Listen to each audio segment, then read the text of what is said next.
Hello friends, good afternoon. आज है 12 दिसंबर। आज की वीडियो में हम डिस्कस करेंगे GS editorial and current affair, जो कि इम्पोर्टेंट रहेगा UPSC, SSC, PCS and all competitive exams. तो अगर आपको वीडियो पसंद आता है तो वीडियो को जरूर लाइक करें और चैनल को सब्सक्राइब करके बेल आइकन प्रेस कर दें ताकि आपको नोटिफिकेशन मिलता रहे। आइए देखते हैं। सबसे पहले हम देखेंगे आज का इतिहास, मतलब आज के दिन क्या हुआ था। 12 दिसंबर के दिन क्या क्या कुछ घटनाएं हुई हैं उसके विषय में जानकारी लेते हैं। सबसे पहले आप देख रहे हैं 1800 में वाशिंगटन डीसी को अमेरिका की राजधानी बनाया गया। वाशिंगटन डीसी 1800 ईस्वी में अमेरिका की राजधानी बनी। 1911 मतलब 12 दिसंबर 1911 भारत की राजधानी कोलकाता से दिल्ली स्थानांतरित की गई। 1911 जॉर्ज पंचम और मैरी भारत के सम्राट के रूप में भारत आए।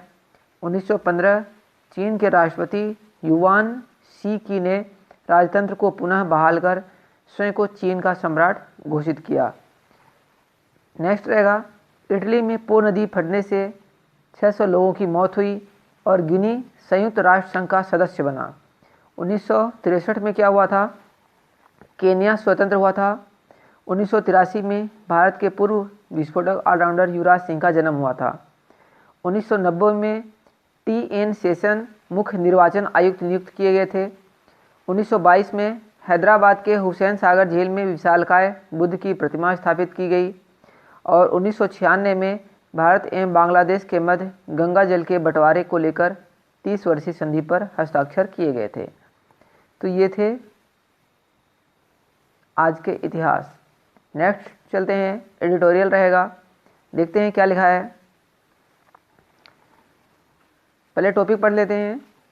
टॉपिक जो रहेगा, नए जलवायु लक्ष्य का जल्द ऐलान कर सकता है भारत। प्रधानमंत्री नरेंद्र मोदी आज करेंगे क्लाइमेट समिट को संबोधन। ये जो था कल का एडिटोरियल है। तो देखते हैं, मतलब कल की ये न्यूज़ है जो कि आज प्रकाशित हुई है। देखिए क्या लिखा है। इस समय दुनिया की निगाहें भारत पर हैं क्योंकि उन्हें उम्मीद है कि भारत भी 2050 तक कार्बन निरपेक्ष बनने का लक्ष्य घोषित कर सकता है। शनिवार को पीएम पेरिस जलवायु समझौते के 5 साल पूरे होने के उपलक्ष्य में आयोजित की हो रही जलवायु वार्ता को संबोधित करेंगे। नेक्स्ट है, वह कार्बन उत्सर्जन को लेकर देश का पक्ष भी अंतर्राष्ट्रीय मंच पर रखेंगे। बता दें कि अमेरिका में सत्ता परिवर्तन के बाद नई सरकार ने 2050 तक कार्बन निरपेक्षता या जीरो कार्बन उत्सर्जन का ऐलान किया है। यूरोपीय संघ पहले ही इस दिशा में काम कर रहा है। हाल ही में चीन ने 2060 तक कार्बन निरपेक्षता का हल रखा है। भारत पर भी नैतिक दबाव है कि वह भी इस दिशा में अपने लक्ष्य का ऐलान करे। नेक्स्ट चलते हैं। नेक्स्ट है, संविधान की 7वीं अनुसूची फिर से विचार करने की जरूरत। वित्त आयोग, जो संविधान की 7वीं अनुसूची पर वित्त आयोग ने कहा है कि विचार करने की ज़रूरत है। इसके विषय में अधिक जानकारी आप पढ़ सकते हैं। फिलहाल जो मैं येलो कलर किया हूँ उसी को पढ़ूंगा। तो आप देख सकते हैं कि 15वें वित्त आयोग के चेयरमैन एन.के. सिंह का कहना है। तो 15वें वित्त आयोग के चेयरमैन कौन है? एन.के. सिंह का कहना है कि संविधान की 7वीं अनुसूची में 3 सूचियाँ हैं, संघ, राज्य और समवर्ती। अब यहाँ पर क्वेश्चन क्या बनता है कि 7वीं अनुसूची में क्या शामिल है? तो 3 सूचियाँ हैं, संघ, राज्य और समवर्ती। पूछा जाए संघ को किस अनुसूची में शामिल किया गया है? तो समवर्ती सूची में। इसके विषय में पढ़ेंगे। देखिए 7वीं अनुसूची में क्या क्या आता है। इसमें केंद्र एवं राज्यों के बीच शक्तियों के बंटवारे के बारे में बताया गया है। इसके अंतर्गत 3 सूचियाँ हैं, संघ सूची, राज्य सूची एवं समवर्ती सूची। अब संघ सूची के विषय में पढ़ते हैं। इस सूची में दिए गए विषय पर केंद्र सरकार कानून बनाती है। जो संघ सूची पर दिए गए विषय रहते हैं उन पर जो है कानून जो है सरकार बनाती है, केंद्र सरकार। संविधान के लागू होने के समय इसमें 57 विषय थे, लेकिन वर्तमान समय में इसमें 100 विषय हैं। करेक्शन किया गया है, आप थोड़ा ध्यान रखना। नेक्स्ट रहेगा राज्य सूची। राज्य सूची, इस सूची में दिए गए विषय पर राज्य सरकार कानून बनाती है। राष्ट्रीय हित से संबंधित होने पर केंद्र सरकार भी कानून बना सकती है। संविधान के लागू होने के समय इसके अंतर्गत 66 विषय थे। वर्तमान समय में इसमें 61 सब्जेक्ट हैं, 61 विषय हैं। तो थोड़ा ध्यान रखना। नेक्स्ट रहेगा समवर्ती सूची। समवर्ती सूची में क्या है, इसके अंतर्गत दिए गए विषय पर केंद्र एवं राज्य दोनों सरकारें कानून बना सकती हैं, परंतु कानून के विषय समान होने पर केंद्र सरकार द्वारा बनाया गया कानून ही मान्य होगा। अगर विषय समान है तो जो केंद्र सरकार कानून बनाएगी वही मान्य रहेगा। राज्य सरकार द्वारा बनाया गया कानून केंद्र सरकार के कानून बनाने के साथ ही समाप्त हो जाता है। संविधान के लागू होने के समय समवर्ती सूची में 47 विषय थे, वर्तमान समय में इसमें 52 विषय हैं। चलते हैं नेक्स्ट टॉपिक पर। भारत और उज्बेकिस्तान के बीच 9 समझौतों पर हस्ताक्षर किए गए हैं। तो आप देख सकते हैं क्या लिखा हुआ है। प्रधानमंत्री नरेंद्र मोदी उज्बेकिस्तान के राष्ट्रपति शौकत मिरजियोव की मौजूदगी में हस्ताक्षर करेंगे। तो यहाँ पर राष्ट्रपति का नाम आप पढ़ सकते हैं क्या लिखा हुआ है, और इसके विषय में कुछ डिटेल से पढ़ना है तो आप स्क्रीनशॉट ले लें, इसको पढ़ लें। चलते हैं नेक्स्ट टॉपिक पर। नेक्स्ट है मोदी और हसीना के बीच 17 दिसंबर को वर्चुअल बैठक। मोदी और हसीना के बीच बांग्लादेश की प्रधानमंत्री शेख हसीना के बीच 17 दिसंबर को वर्चुअल बैठक होगी। तो 11 दिसंबर की ये न्यूज़ है। ये बांग्लादेश की प्रधानमंत्री शेख हसीना तथा भारत के प्रधानमंत्री नरेंद्र मोदी के बीच 17 दिसंबर को विस्तृत चर्चा होगी। हम इसको पढ़ते हैं क्या लिखा है। सुश्री हसीना तथा श्री मोदी के बीच होने वाली बैठक में दोनों देशों के बीच शांतिपूर्ण और सुरक्षित सीमा के साथ साथ भारत का क्रेडिट लाइन के तहत परियोजनाओं के कार्यान्वयन में तेजी लाने हेतु मुद्दों पर चर्चा होने की उम्मीद है। तो ये जो बैठक होगी शेख हसीना के साथ 17 दिसंबर पर होगी। 17 दिसंबर को वर्चुअल बैठक होगी। नेक्स्ट चलते हैं। भारत बांग्लादेश में रेल मार्ग बहाल होगा। भारत और जो बांग्लादेश हैं उनके बीच जो है रेल मार्ग बहाल होगा। क्या लिखा है। भारत और बांग्लादेश के बीच 55 सालों में बंद पड़ा हल्दीबाड़ी से चिल्हटी रेल लिंक 17 दिसंबर से फिर से शुरू होने जा रहा है। अब यहाँ पर क्या इम्पोर्टेंट रहेगा कि कौन सा जो है कितने सालों से बंद है। ये तो है ही, जो हल्दीबाड़ी से चिल्हटी रेल लिंक कहाँ से कहाँ तक है। हल्दीबाड़ी से चिल्हटी रेल 17 दिसंबर से शुरू होने जा रहा है। दोनों देशों के प्रधानमंत्री इस लिंक की शुरुआत करेंगे। इससे कोलकाता से जलाई पुड़ीगुड़ी तक की यात्रा का समय घटेगा। इसके साथ ही असम समेत पूर्वोत्तर राज्यों के लिए भी यात्रा समय में काफ़ी कमी आएगी। लिखा हुआ है कि 1965 के युद्ध के बाद से बंद था यह जो हल्दीबाड़ी और चिल्हटी का रेल मार्ग है। कोलकाता से जलपाईगुड़ी के बीच यात्रा समय 5 घंटे घटेगा। चलते हैं नेक्स्ट पर। स्वीडन में ऑनलाइन नोबेल पुरस्कार समारोह का आयोजन। स्वीडन में जो है ऑनलाइन पुरस्कार समारोह का आयोजन किया गया। इसके विषय में पढ़ते हैं कि किन क्षेत्रों में कौन सा पुरस्कार दिया गया है। मैं बस यही पढ़ूंगा, तो आप भी थोड़ा ध्यान दें क्या लिखा है। पुरस्कार समारोह स्टॉकहोम सिटी हॉल में आयोजित किया गया तथा चैनल पर इसे प्रसारित किया गया। अब देखिए किसको किसको जो है नोबेल पुरस्कार दिया गया और किस क्षेत्र में। भौतिकी का नोबेल पुरस्कार आकाशगंगा में एक सुपर मैसिव कॉम्पैक्ट ऑब्जेक्ट की खोज करने के लिए रोजर पेनरोज, रेनहार्ड गेंदजेल और एंड्रिया गेज को दिया गया। वहीं जीनोम एडिटिंग की एक विधि विकसित करने के लिए इमैनुएल चार्पियर और जेनिफर डुडना को रसायन विज्ञान के पुरस्कार से सम्मानित किया गया। तो आप यहाँ पर देख रहे हैं, यहाँ पर भौतिक का लिखा हुआ है और इधर जो है रसायन विज्ञान का लिखा है। आप इसको नोट कर लें, स्क्रीनशॉट ले लें, बहुत ही इंपॉर्टेंट है। नेक्स्ट है इसी में हेपेटाइटिस सी वायरस की खोज के लिए मेडिसिन का नोबेल पुरस्कार हार्वे ऑल्टर किसको दिया गया। हार्वे ऑल्टर को दिया गया। किसकी खोज के लिए। हेपेटाइटिस सी जो वायरस है उसकी मेडिसिन तैयार करने के लिए जो है हार्वे ऑल्टर को, माइकल ह्यूटन को और चार्ल्स राइस को दिया गया। 3 लोगों को संयुक्त रूप से। इसके अलावा साहित्य का नोबेल पुरस्कार अमेरिकी कवि लुइस ग्लक को उनकी अचूक काव्यात्मक आवाज़ के लिए दिया गया।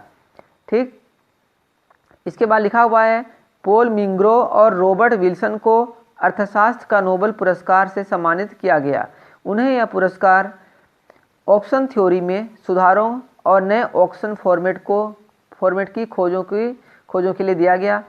इस वर्ष शांति नोबेल पुरस्कार UN world food programme WFP को दिया गया है। तो शांति पुरस्कार किसको दिया गया है। WFP को। ये था नोबेल पुरस्कार से संबंधित न्यूज। नेक्स्ट रहेगा भारतीय मूल के राजा चारी रखेंगे चांद पर कदम। तो ये भारतीय मूल के हैं। भारतीय मूल के एस्ट्रोनॉट राजा चारी को अमेरिकी अंतरिक्ष एजेंसी नासा ने अपने मून मिशन के 18 अंतरिक्ष यात्रियों के दल में शामिल किया गया है। नासा इस मिशन के तहत 2004 में चांद पर इंसान भेजने की तैयारी कर रहा है। टीम में शामिल भारतवंशी राजा चारी के पिता श्रीनिवास वी चारी हैदराबाद से अमेरिका आए थे। तो यहाँ पर क्या नाम है इनका? राजा चारी। तो आप यहाँ पर ध्यान रखना, इसको पूछ लिया जाए कि कौन जो है भारतीय मूल के कदम रखे हैं फिलहाल, तुरंत में, मतलब हाल ही में। तो भारतीय मूल के राजा चारी। नेक्स्ट चलते हैं, हेल्पेज इंडिया को संयुक्त राष्ट्र का पुरस्कार। असहाय बुजुर्गों के लिए काम करने वाली स्वयंसेवी संस्था हेल्पेज इंडिया। अब हेल्पेज इंडिया क्या काम है? जो असहाय बुजुर्ग हैं उनके लिए ये काम करती है। इसको जो है संयुक्त राष्ट्र जनसंख्या पुरस्कार 2020 से सम्मानित किया गया है। संयुक्त राष्ट्र जनसंख्या कोष, इसको UNPFA ने बताया कि हेल्पेज इंडिया यह पुरस्कार पाने वाली पहला भारतीय संस्थान है। अब यहाँ पर क्या क्वेश्चन बनता है? ये तो बनता ही है कि हेल्पेज इंडिया को संयुक्त राष्ट्र का पुरस्कार मिला गया है। कौन सा पुरस्कार मिला है?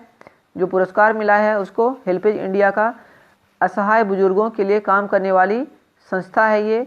इसको UNPF ने बताया कि दिया है इन्होंने, और हेल्पेज इंडिया को दिया है। साथ ही 28 साल बाद किसी भारतीय को यह सम्मान मिला है। इससे पहले 1992 में JRD टाटा को संयुक्त राष्ट्र जनसंख्या पुरस्कार से सम्मानित किया गया था। ठीक, चलते हैं नेक्स्ट पर। भारतीय अमेरिकी व्यक्ति हीरोज ऑफ 2020 में की सूची में शामिल। तो भारतीय अमेरिकी राहुल दुबे को टाइम पत्रिका की हीरोज ऑफ 2020 में शामिल किया गया है। उन्हें 2020 में जॉर्ज फ्लॉयड की हत्या के बाद प्रदर्शन कर रहे 70 से अधिक लोगों के लिए वाशिंगटन स्थित अपने घर के दरवाजे खोलने के लिए यह सम्मान मिला है। नेक्स्ट टॉपिक रहेगा, लोक स्वास्थ्य की रूपरेखा तय करने के लिए लॉन्सेट नागरिक आयोग का गठन। तो जो लिखा है आप इसको पढ़ लेना, क्या लिखा है इसमें, स्क्रीनशॉट ले लेना आप। जो बाइडन व कमला हैरिस को चुना पर्सन ऑफ द ईयर। जो बाइडन और कमला हैरिस को पर्सन ऑफ द ईयर के लिए चुनाव किया गया है टाइम मैगजीन ने। किसने, पूछा जाए टाइम मैगजीन ने किसको पर्सन ऑफ द ईयर चुना है? तो जो बाइडन व कमला हैरिस की। कमला हैरिस जो है भारतीय मूल की हैं और जो बाइडन जो है नवनिर्वाचित अमेरिकी राष्ट्रपति हैं। ठीक, और जो कमला हैरिस हैं वो जो हैं उपराष्ट्रपति हैं अमेरिका की। नेक्स्ट है, वैश्विक कार्बन डाइऑक्साइड उत्सर्जन में 7% की कमी आई। क्या लिखा हुआ है इसके विषय में पढ़ेंगे। अर्थ सिस्टम साइंस डेटा में गुरुवार की प्रकाशित अध्ययन के मुताबिक उत्सर्जन पर नज़र रखने वाले 1 दर्जन वैज्ञानिकों के आधिकारिक समूह ग्लोबल कार्बन प्रोजेक्ट ने गणना की है कि 2020 में विश्व में 34 अरब मैट्रिक टन कार्बन डाइऑक्साइड का हवा में उत्सर्जन होगा। यह 2019 की तुलना में कम है। अब जब 36.4 अरब मैट्रिक टन कार्बन डाइऑक्साइड का हवा में उत्सर्जन हुआ था 2019 में कितना हुआ था? 36.4 का, और 2020 में 34 अरब मैट्रिक टन का लक्ष्य जो है रखा गया है। नेक्स्ट रहेगा, महाराष्ट्र में सरकारी कर्मियों के लिए परिधान संहिता जारी। तो क्या है, पढ़ते हैं। दफ्तर में कर्मी टी-शर्ट और जीन्स नहीं पहन सकते हैं। इनके मुताबिक कर्मचारियों को दफ्तर में चप्पल पहनकर आने की भी इजाज़त नहीं है। 8 दिसंबर को जारी परिपत्र के मुताबिक सभी सरकारी कर्मचारियों को कम से कम शुक्रवार को खादी के कपड़े पहनने चाहिए ताकि हाथ से सूत कताई को बढ़ावा मिल सके। जो हाथ से सूत काटते हैं ताकि उनको बढ़ावा मिल सके उनके काम को। नेक्स्ट है, वोहरा समिति याचिका पर सुनवाई से अदालत का इनकार। अब देखते हैं वोहरा समिति क्या है। उच्चतम न्यायालय ने 1993 की वोहरा समिति की रिपोर्ट की पृष्ठभूमि में लोकपाल की देखरेख में कथित अपराध राजनीति के गठजोड़ की जांच कराने का अनुरोध करने वाली याचिका पर शुक्रवार को सुनवाई करने से इनकार कर दिया। न्यायालय ने कहा कि यह अव्यावहारिक है। इसके विषय में फुल डिटेल अगर आप पढ़ना चाहें तो स्क्रीनशॉट लें और पढ़ सकते हैं। नेक्स्ट रहेगा, आक्षी वॉल पेंटिंग का खुल गया रहस्य। ये क्या है? एक पेंटिंग है आक्षी। पूछा जाए आक्षी क्या है, तो एक पेंटिंग है जो कि ब्रिटिश शहर की एक दीवार पर छींकती हुई महिला का वायरल भित्ति चित्र किसने बनाया, इसका खुलासा हो गया है। चित्र बनाया गया था लेकिन इसके विषय में नहीं पता लग पाया था। मशहूर स्ट्रीट आर्टिस्ट बैंक्सी ने इंस्टाग्राम पोस्ट से इसकी पुष्टि की है कि छींकती हुई बुजुर्ग महिला के नकली दांत हवा में उड़ने वाली पेंटिंग उन्होंने ही बनाई है। उन्होंने इसे शीर्षक दिया आगछी। तो आगछी क्या है, एक पेंटिंग है। चलते हैं नेक्स्ट टॉपिक पर। ड्रग तस्करी रोकने के लिए सूचनाओं का आदान प्रदान करेंगे भारत और म्यांमार। तो आप पढ़ सकते हैं, भारतीय मादक पदार्थ नियंत्रण ब्यूरो एनसीबी और म्यांमार की मादक दवा दुरुपयोग नियंत्रण केंद्रीय समिति के बीच गुरुवार को हुई 5वीं द्विपक्षीय बैठक में यह निर्णय लिया गया है कि जो तस्करी के लिए जो है सूचनाओं का आदान प्रदान करेंगे। आगे लिखा हुआ है इसमें, भारत म्यांमार सीमा में सेंध के अलावा बंगाल की खाड़ी में समुद्री मार्ग से नशीली दवाओं की तस्करी दोनों देशों के लिए चुनौती के रूप में उभरी है। आजकल आप पता है होगा आपको, बॉलीवुड में काफ़ी जो है ड्रग्स को लेकर के चल रहा है। चक्रवात के घावों पर फसल बीमा में लगा सकेगा मरहम। पढ़ लीजिएगा आप इसे, मैं नहीं पढ़ रहा हूँ इसे। फिर है कर्नाटक में गौवध निरोधक अधिनियम के लिए अध्यादेश, इसको पढ़ेंगे। तो कर्नाटक के जो मुख्यमंत्री हैं BS येदियुरप्पा ने कहा कि विधान परिषद के स्थगन से पहले पारित नहीं हुए गौवध निरोधक विधेयक को प्रभावी करने के लिए राज्य सरकार अध्यादेश लाएगी। तो गौ निरोधक जो वध निरोधक जो अध्यादेश है कौन सी सरकार लाएगी, कर्नाटक लाएगी। और यहाँ के जो मुख्यमंत्री हैं BS येदियुरप्पा हैं। नेक्स्ट है, विश्व समुदाय को अफगानिस्तान पर लगाई गई मरहम पारगमन रोक हटानी चाहिए, ये भारत ने कहा है। CIC के आदेश पर उच्च न्यायालय की रोक, CIC के आदेश पर उच्च न्यायालय की रोक, ये वही है टॉपिक। अब इसके विषय में पढ़ते हैं क्या है। केंद्रीय सूचना आयोग सेंट्रल इंफॉर्मेशन कमीशन की स्थापना वर्ष 2005 में केंद्र सरकार द्वारा की गई थी। तो अब यहाँ पर जो पूछा जाता है कि जो सूचना का अधिकार अधिनियम है कब जो है लागू किया गया, तो 2005 में। इसकी स्थापना सूचना का अधिकार अधिनियम 2005 के अंतर्गत शासकीय राजपत्र अधिसूचना के माध्यम से की गई थी। इस प्रकार यह एक संवैधानिक निकाय नहीं है। अब पूछा जाए कि ये सूचना का अधिकार अधिनियम जो संस्था है संवैधानिक निकाय है, तो नहीं, यह संवैधानिक निकाय नहीं है। इसके विषय में थोड़ी और डिटेल देखते हैं क्या लिखा हुआ है। After the retirement of the 9th chief information commissioner of India Sudhir Bhargava. तो सुधीर भार्गव कौन थे, जो चीफ थे सूचना अधिकार के, इंफॉर्मेशन कमिश्नर जो थे, इनका जो है रिटायरमेंट हो गया है 11 जनवरी 2020 को। तो इनके बाद कौन अपॉइंट हुए हैं, Bimal Julka had been appointed as the 10th CIC of India. जो करंट है ये करंट चीफ इंफॉर्मेशन जो हैं हमारे, उनके कमिश्नर हैं ये, जो कि 10वें हैं। नेक्स्ट रहेगा J&K में लगेगी फूड प्रोसेसिंग यूनिट। तो इसके विषय में हम पढ़ते हैं क्या है फूड प्रोसेसिंग, क्या होती है ये फूड प्रोसेसिंग यूनिट क्या है। फूड प्रोसेसिंग में एक कच्चे माल या कच्चे माल के संयोजन होता है जिसमें खपत के लिए एक उपभोज्य उत्पाद में परिवर्तित करने के लिए सभी तरीके और तकनीक शामिल हैं। खाद्य प्रसंस्करण इकाइयों में कृषि, बागवानी, वृक्षारोपण, पशुपालन और मत्स्य पालन जैसे अभ्यास शामिल हैं। नेक्स्ट है मोरक्को इजराइल में शांति समझौता। मोरक्को और इजराइल में शांति समझौता हुआ है। आइए देखते हैं इसके विषय में क्या है। इस डील का ऐलान करते हुए अमेरिका के राष्ट्रपति डोनाल्ड ट्रंप ने इसे ऐतिहासिक दिन बताया है। मोरक्को अगस्त से अब तक इजराइल के साथ समझौता करने वाला चौथा देश बन गया है। इससे पहले संयुक्त अरब अमीरात, UAE, बहरीन और सूडान ने इजराइल के साथ दशकों पुरानी दुश्मनी को भुलाकर शांति समझौता किया है। तो मोरक्को से पहले 4 देश और जो है इजराइल के साथ शांति समझौता कर चुके हैं। नेक्स्ट है इंडियन ऑयल कॉरपोरेशन ने बाजार में उतारा छोटू। तो अब छोटू क्या है, छोटू जो है एक 5 किलो का LPG सिलेंडर है। पूछा जाए कि ये छोटू कौन है, इंडियन ऑयल कॉरपोरेशन ने जो उतारा है, तो 5 किलो का एक सिलेंडर है। नेक्स्ट है देश में लगातार दूसरे माह बढ़ी बेरोजगारी। तो इसके विषय में हम ज़्यादा तो नहीं पढ़ेंगे लेकिन थोड़ा पढ़ लेते हैं। Centre for monitoring Indian economy के आंकड़ों के मुताबिक नवंबर में रोजगार में 0.9% की गिरावट आई। इसके चलते लगभग 35 लाख लोगों की नौकरियां खत्म हो गई और अक्टूबर में भी रोजगार में 0.1% की गिरावट दर्ज की गई है। चलते हैं नेक्स्ट टॉपिक पर। नेक्स्ट टॉपिक है नया संसद भवन। संसद भवन के विषय में थोड़ा इसमें डिटेल से पढ़ेंगे। प्रधानमंत्री श्री नरेंद्र मोदी ने नए संसद भवन की आधारशिला रखी है। तो नए संसद भवन की आधारशिला किसने रखी है? प्रधानमंत्री ने। नया संसद भवन महत्वाकांक्षी रुपए 20,000 करोड़ की सेंट्रल विस्टा परियोजना का मुख्य आकर्षण होगा। पीएम मोदी ने कहा कि यह परियोजना एक नए और आत्मनिर्भर भारत का प्रतीक होगी। इसमें बात करते हैं क्या है। अकेले संसद भवन में अनुमानित 971 करोड़ रुपए खर्च होंगे। कितने खर्च होंगे? 971 करोड़ रुपए। और ये जो है भारत की जो स्वतंत्रता दिवस की 75वीं सालगिरह होगी 2022 में, उम्मीद है कि तब तक बन जाएगा। अब इसको बना कौन रहा है? इसको जो बना रहे हैं वो टाटा प्रोजेक्ट लिमिटेड द्वारा निर्मित किया जाएगा।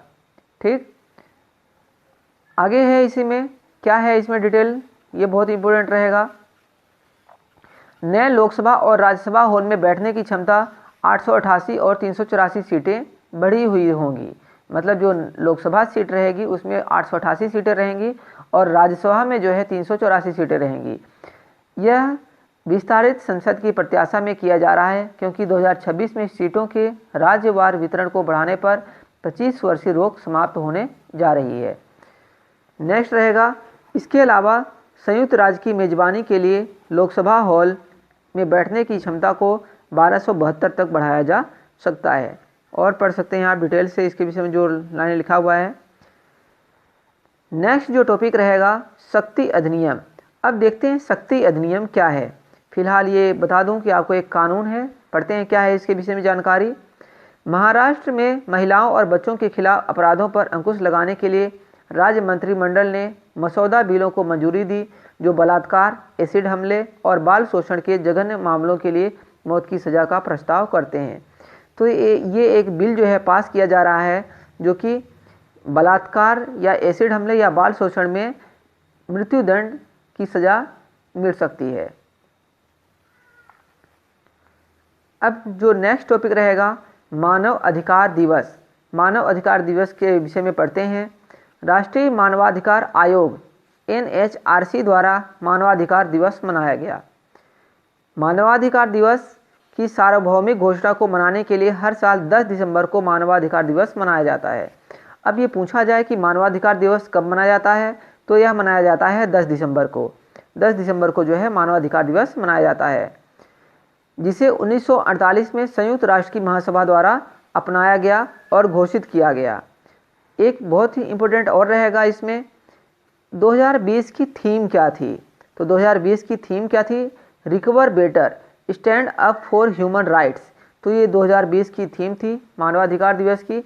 कब मनाया जाता है? 10 दिसंबर को मनाया जाता है। 1948 में संयुक्त राष्ट्र ने इसे अपनाया था और घोषित किया था। और इसकी थीम क्या थी 2020 की? Recover better, stand up for human rights. चलते हैं नेक्स्ट टॉपिक पर, है हनुकाह। हनुकाह क्या है? प्रधानमंत्री नरेंद्र मोदी ने इजराइल के लोगों को चग हनुकाह समीची में त्यौहार पर शुभकामनाएं दी। तो इसके विषय में आप थोड़ा पढ़ सकते हैं। यह एक 8 दिवसीय यहूदी उत्सव है। बात करें इजराइल के प्राइम मिनिस्टर की, तो वहाँ के प्राइम मिनिस्टर हैं बेंजामिन नेतन्याहू। तो फ्रेंड्स, ये था आज का करंट अफेयर एडिटोरियल। उम्मीद करता हूँ कि आपको पसंद आया होगा। पसंद आया है तो वीडियो को जरूर लाइक करें और चैनल को सब्सक्राइब करके बेल आइकन प्रेस कर दें ताकि आपको आने वाले नोटिफिकेशन मिलते रहें। Okay friends, thank you for watching this video.